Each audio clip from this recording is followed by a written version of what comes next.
ಧಾರ್ಮಿಕ ಕಾರ್ಯಕ್ರಮ ಒಂದರಲ್ಲಿ ಕುಸ್ತಿಪಟುಗಳ ಬಗ್ಗೆ ಅವಹೇಳನಕಾರಿಯಾಗಿ ಮಾತನಾಡಿದ್ದಾರೆ ಎನ್ನಲಾದ ಸಚಿವ ಎಸ್ ಮಲ್ಲಿಕಾರ್ಜುನ ಅವರ ವಿರುದ್ಧ ಬಿಜೆಪಿ ಮಾಜಿ ಜಿಲ್ಲಾಧ್ಯಕ್ಷ ಯಶವಂತರಾವ್ ಜಾಧವ್ ತೀವ್ರ ಆಕ್ರೋಶ ವ್ಯಕ್ತಪಡಿಸಿದ್ದಾರೆ.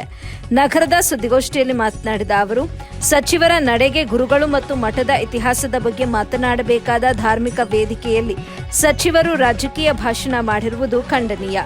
4 ಜನ ಪೈಲ್ವಾರನ್ನ ಇಟ್ಟುಕೊಂಡರೆ ನಾವು ಹೆದರೋದಿಲ್ಲ ಎಂಬ ಸಚಿವರ ಹೇಳಿಕೆಗೆ ಕುಸ್ತಿಪಟುಗಳನ್ನ ದೌರ್ಜನ್ಯಕೋರರಂತೆ ಬಿಂಬಿಸಿದೆ. ಇದು ಇಡೀ ಕ್ರೀಡಾ ಸಮುದಾಯಕ್ಕೆ ಮಾಡಿದ ಅವಮಾನ. ಕುಸ್ತಿಗೆ ಮಹಾಭಾರತ ಕಾಲದ ಇತಿಹಾಸ ಇದೆ. ಕೃಷ್ಣದೇವರಾಯ, ಮಯೂರವರ್ಮ ಮತ್ತು ಮೈಸೂರು ಮಹಾರಾಜರಂಥ ಧೀಮಂತ ಅರಸರು ಕುಸ್ತಿಪಟುಗಳನ್ನ ಗೌರವದಿಂದ ಸಲಹಿದ್ರು. ಮಾಜಿ ಕ್ರೀಡಾ ಸಚಿವರಾಗಿದ್ರು ಮಲ್ಲಿಕಾರ್ಜುನ ಅವರಿಗೆ ಈ ಜ್ಞಾನವಿಲ್ಲದಿರುವುದು ವಿಷಾದನೀಯ.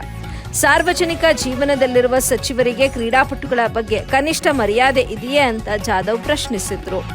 ವರದಿ ನಲ್ಲೂರು ಮೊಹಮ್ಮದ್ ಆಸಿಫ್, ಎಬಿ ನ್ಯೂಸ್ ಕನ್ನಡ, ದಾವಣಗೆರೆ. ಆ ಕಾರ್ಯಕ್ರಮದಲ್ಲಿ 4 ಜನ ಪೈಲ್ವಾನರನ್ನು ಇಟ್ಕೊಂಡ್ಬಿಟ್ರೆ ನಾವು ಹೆದರ್ಬೇಕಾ ಅಂತಕ್ಕಂಥ ಮಾತನ್ನ ಕೇಳಿದೆ. ನೀವು ಹೋಗಿರೋ ಕಾರ್ಯಕ್ರಮ ಯಾವುದು ಸ್ವಾಮಿ? ರಾಜಕೀಯ ಭಾಷಣ ಮಾಡಕ್ ಹೋಗಿದ್ದೀರ ಅಲ್ಲಿ? ಧಾರ್ಮಿಕ ಕಾರ್ಯಕ್ರಮ, ಗುರುಗಳ ಬಗ್ಗೆ, ಮಠದ ಇತಿಹಾಸದ ಬಗ್ಗೆ, ನಾಡಿಗೆ ಒಂದು ಸಂದೇಶವನ್ನು ಕೊಡ್ತಕ್ಕಂಥ ಒಂದು ಕಾರ್ಯಕ್ರಮದಲ್ಲಿ ನೀವು ರಾಜಕೀಯ ಭಾಷಣ ಮಾಡ್ತೀರಿ, ಕುಸ್ತಿಪಟುಗಳ ಬಗ್ಗೆ ಹಗೌರವಾಗಿ ಮಾತಾಡ್ತೀರಿ. ನಿಮಗೇನಾದ್ರೂ ಸಹಿತ ಕಿಂಚಿತ್ತಾದ್ರೂ ಸಹಿತ ಒಂದು ಗೌರವ, ಮಾನ, ಮರ್ಯಾದೆ ಏನಾದ್ರೂ ಇದೆಯಾ ಅಂತಕ್ಕಂಥದನ್ನ ನಾನು ಹೇಳಲಿಕ್ಕೆ ಬಯಸ್ತೇನೆ. ಅದೇ ರೀತಿ ತಾವು ಹೇಳಿದಿರಿ, ಪೈಲ್ವಾನರ ಬಗ್ಗೆ ಹೇಳಿದ್ರು. ಇವತ್ತು ಪೈಲ್ವಾನರ ಇತಿಹಾಸ, ಕುಸ್ತಿಪಟುಗಳ ಇತಿಹಾಸ ನಿಮಗೆ ಗಂಧ ಗಾಳಿನೂ ಗೊತ್ತಿಲ್ಲ. ಅಂತರೊಬ್ರು ಯುವಜನ ಕ್ರೀಡಾ ಮಂತ್ರಿ ಆಗಿದ್ರು ನೀವು. ಯಾಕೆ ಈ ಮಾತನ್ನು ಹೇಳ್ತಾ ಇದ್ದೀನಿ ಅಂದ್ರೆ, ಪೈಲ್ವಾನರ ಇತಿಹಾಸ, ಕುಸ್ತಿಯ ಇತಿಹಾಸ ಇವತ್ತು ನಿನ್ನೆ ಮೊನ್ನೆದಲ್ಲ, ಮಹಾಭಾರತ ಕಾಲದಿಂದನೂ ಇತ್ತು. ರಾಜ ಮಹಾರಾಜರು ಸಹ ಸ್ವತಃ ಪೈಲ್ವಾನರುಗಳಾಗಿದ್ದಾರೆ.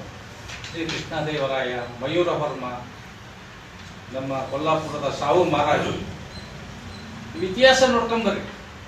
ಅದೇ ಮೈಸೂರ ಮಹಾರಾಜರು ಸ್ವತಃ ಅವರು ಪೈಲ್ವಾನರಾಗಿದ್ದರಲ್ಲದೆ ಅವರ ಅರಮನೆಯಲ್ಲಿ ಪೈಲ್ವಾನರುಗಳನ್ನ ಸಾಕಿ ಅವ್ರಿಗೆ ಪೋಷಣೆ ಮಾಡಿ ತರಬೇತಿ ಕೊಡಿಸಿ ರಾಷ್ಟ್ರ ಮಟ್ಟದಲ್ಲಿ ಕುಸ್ತಿ ಆಡೋದಕ್ಕೆ ಅವರು ಪ್ರೋತ್ಸಾಹ ನೀಡ್ತಿದ್ರು. ಅಂತ ಒಬ್ಬ ಕುಸ್ತಿಪಟುಗಳ ಬಗ್ಗೆ, ಕ್ರೀಡಾಪಟುಗಳ ಬಗ್ಗೆ ಈ ರೀತಿ ಒಂದು ರೀತಿ ಕುಸ್ತಿಪಟುಗಳು ಅಂದ್ರೆ ಅವರು ದೌರ್ಜನ್ಯ ಮಾಡೋರು, ದಬ್ಬಾಳಿಕೆ ಮಾಡೋರು ಅನ್ನೋ ರೀತಿ ನೀವು ಒಬ್ಬ ಮಾಜಿ ಕ್ರೀಡಾ ಮಂತ್ರಿ ಮಾತಾಡ್ತೀರಿ ಅಂದ್ರೆ ನಿಮಗೆ ಕ್ರೀಡೆ ಬಗ್ಗೆ ಸ್ವಲ್ಪನೂ ಜ್ಞಾನ ಇಲ್ಲ ಅಂತಕ್ಕಂಥ ಮಾತನ್ನು ಈ ಸಂದರ್ಭದಲ್ಲಿ ನಾನು ಹೇಳಲಿಕ್ಕೆ ಬಯಸ್ತೇನೆ.